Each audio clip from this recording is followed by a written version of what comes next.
What's up everybody and welcome to the channel. In today's video we're going to be checking out the all-new 2026 Toyota CHR. This one is an XSE all-wheel drive, finished off in the cement color. MSRP is $44,000. So what do you guys think? The old CHR was slow, kind of a basic economy car with like 140 horsepower.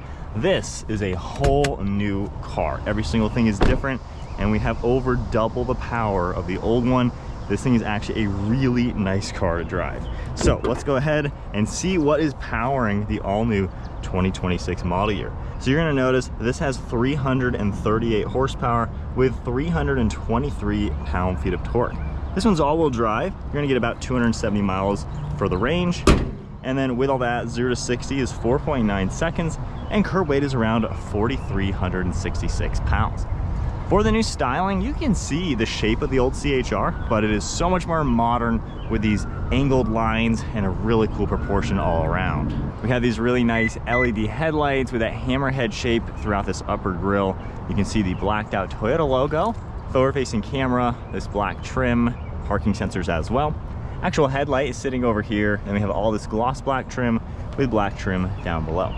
Lots of openings right here for some airflow, and then it really comes together. Now this also is similar platform to the Subaru Uncharted and the Lexus RZ, which I've had both of them as press cars to experience for quite some time.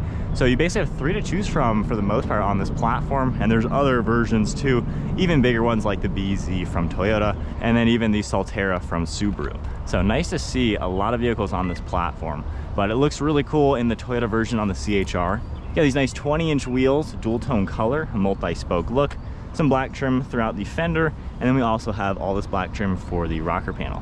I like that one prominent body line that cuts away towards the rear wheel there, and you're gonna get body colored on the door handles, black mirror caps.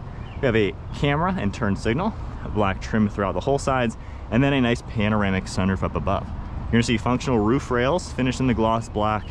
And then the overall side profile is really nice. Once again, you have that sharp style that kind of makes this look more like a Lexus than a Toyota.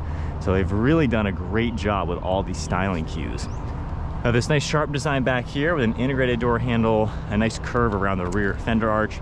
And then for the LED taillights, they look really cool, wrapping around the whole back end. You got your blacked out badge, a nice integrated spoiler, a small spoiler up above, steeply raked, and then a very flat rear end. Got the black XSE badge, and then we also have the all-wheel drive logo. This nice black color, some silver trim, parking sensors. Just really comes together. It's a sweet car. I love seeing these new ones in person. Such a big upgrade from the old car. Now we're gonna get a button right here. You have a power tailgate for this XSE. Now with all the seats folded down, we have about 60 cubic feet of cargo volume. Now the way they fold down, the floor almost looks like it slants forward and the seats go upwards. So it's not perfectly flat, however it is flat enough in general. Now underneath the back of the floor, we are gonna get some hidden storage space. So it's nice to see all of that.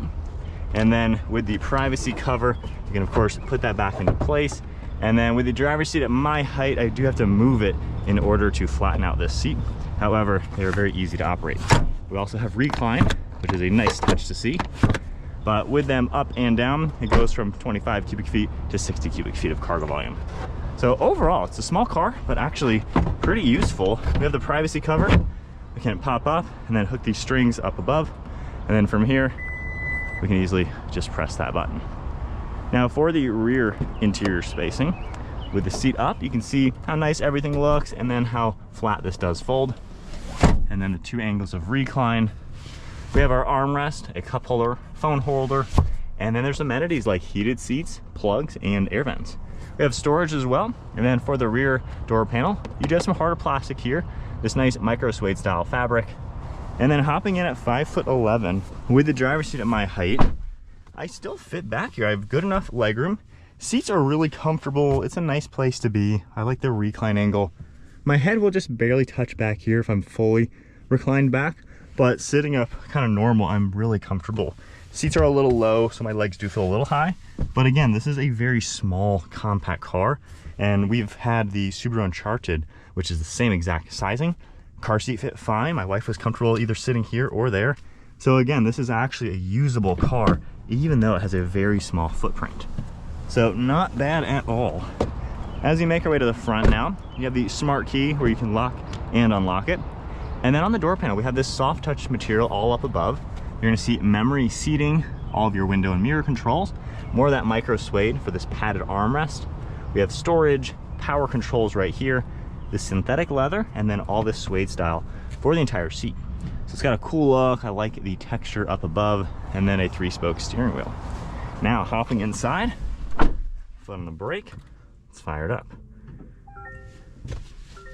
You're gonna see all the screens turning on. Got that nice leather wrapped steering wheel, paddle shifters for some of the drivetrain controls. Controls on the left side for your screen. You also have audio and voice commands, and then we have cruise control on the right. We have windshield wipers over here, and then we have headlights and turn signals over on the left. Now, for the screen up in the front, it is a little odd how far away it is.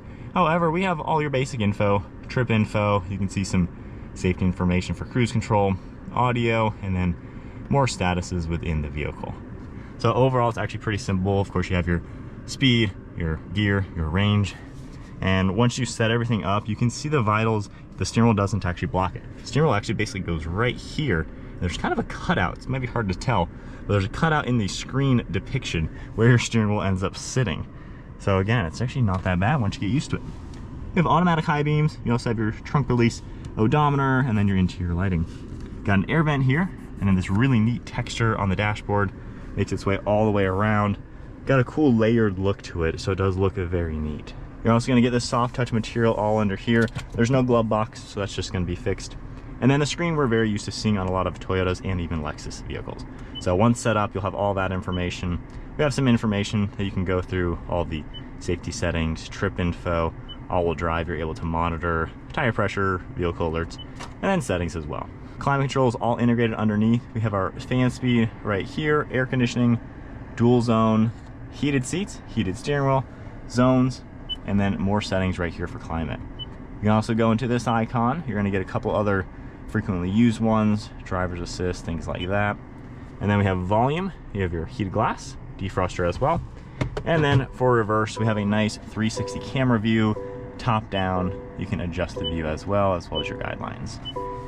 Back into park, we have a shortcut for the camera where you can get a cool 360 camera view like that. You can also toggle this one to be basically in the vehicle looking around. You're gonna have your 2 air vents as well as 2 wireless charging pads, brake hold, park and brake, and then a couple drive modes with traction control. So we can just toggle eco, snow, and it just pops up with a little icon up there. You're gonna see hidden storage all under here with some plugs. We have our cup holders and then a nice padded armrest. This opens up in 2 different ways, plenty of storage space. And then let's look at the interior. I like how the XSE has this synthetic leather with all the suede style, just gives it a sporty look for sure. Black headliner, we have garage door buttons right here, glass controls up here, as well as all of your dome lights, and then that massive sunshade for the huge panoramic sunroof. All right, so let's go ahead and set off in the all-new 2026 Toyota CHR. So first thing you're gonna notice about this, especially compared to the old one, there is nothing the same. This car has some serious get up and go. I mean, it takes off like a rocket with the all-wheel drive system, well over 300 horsepower. I think the old one was like 144 horsepower from a little 4-cylinder. This is just a whole different league of acceleration. Now we've had the Subaru Uncharted, I just had a Lexus RZ, all kind of the same platform. They are really nice cars, honestly.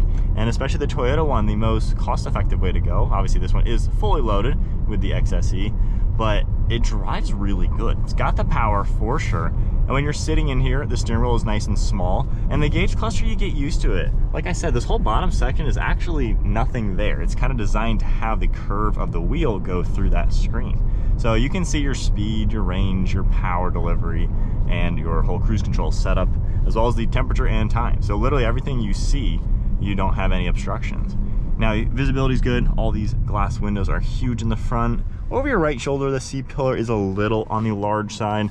However, of course, with the full 360 camera view, it does make this even easier to maneuver. So there's really no problems I think you're gonna have using this, you know, around town, day-to-day driving, highway cruising. Cameras work fantastic. And then over your left shoulder, same thing, it's really roomy. Turning circle is really good. And then And once again, that acceleration is just seamless and absolutely effortless. Again, whole different world from the old CHR.